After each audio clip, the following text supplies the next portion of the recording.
Who is Allah? Allah subhanahu wa ta'ala is the creator of the universe, the king of everyone, and the Lord of everything. He is the only one who deserves to be worshipped. He manages the affairs of all kingdoms. He commands and forbids, creates and provides, gives life and death, raises and lowers people, alternates night and day, and alternates victory and defeat amongst nations, so that one nation rises and another falls. Only Allah's commands and decree are carried out throughout the heavens and the earth, deep in the oceans and in the skies, and throughout the entire universe. His knowledge encompasses all matters, accounting for each and every being and enveloping them with His mercy and wisdom. He hears all voices in their different languages and with their varied requests and pleas. One voice does not distract Him from hearing another, nor do their innumerable pleas confuse Him. The pleading of the needy beggars knocking at His door does not aggravate Him, nor do their questions annoy Him. He sees all things, the visible and invisible. He sees the black ant crawling across a solid black rock in a pitch-dark night. No matters are hidden from Him, nor are secrets withheld from Him. He has knowledge of all that has occurred and all which has yet to occur. Everyone in the heavens and the earth beseech Him for their needs. Every day, He attends to His creation. He forgives sins, eases difficulties, and relieves distress. He mends the broken, enriches the poor, teaches the ignorant, guides the astray, directs the confused, and helps the desperate. He frees the captive, feeds the hungry, clothes the naked, and cures the sick. He accepts the repentance of the one who repents and rewards the one who does good. He aids the oppressed and humbles the tyrant.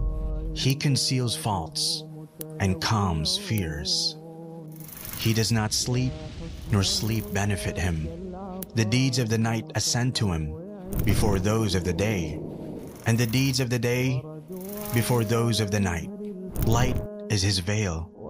If He were to lift His veil in this world, the splendor of His face would burn all of His creation. What He possesses is not diminished by what He gives, for His right hand always remains full. On the day of judgment, the whole earth will be enclosed in a single grip of His hand, and all the heavens will be rolled up in His right hand. Then He will shake them and say, I am the King. I am the King.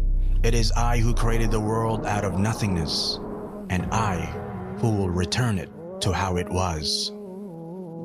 No sin is too great for Him to forgive. No request too great for Him to fulfill. We're all in His heavens and on His earth. From the beginning to the end of His creation, mankind and jinn alike were to be as pious as the most pious amongst them. This would not increase His sovereignty in the slightest. And if they all, from the beginning to the end of His creation, mankind and jinn alike, were to be as sinful as the most sinful amongst them, this would not decrease His sovereignty in the slightest. If all those in His heavens and on His earth, human beings and jinn, living and dead, were to assemble in one place and ask Him, and He gave each one of them what they asked for, this would not decrease what He has by even an atom's weight.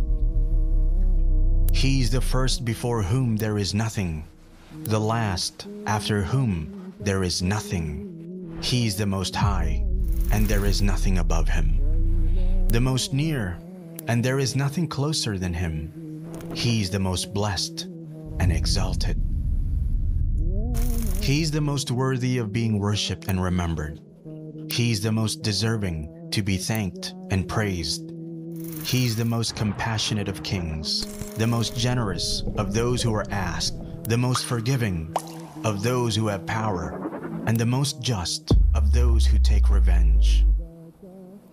With his knowledge comes wisdom, with his might, his forgiveness, and with his withholding, his wisdom.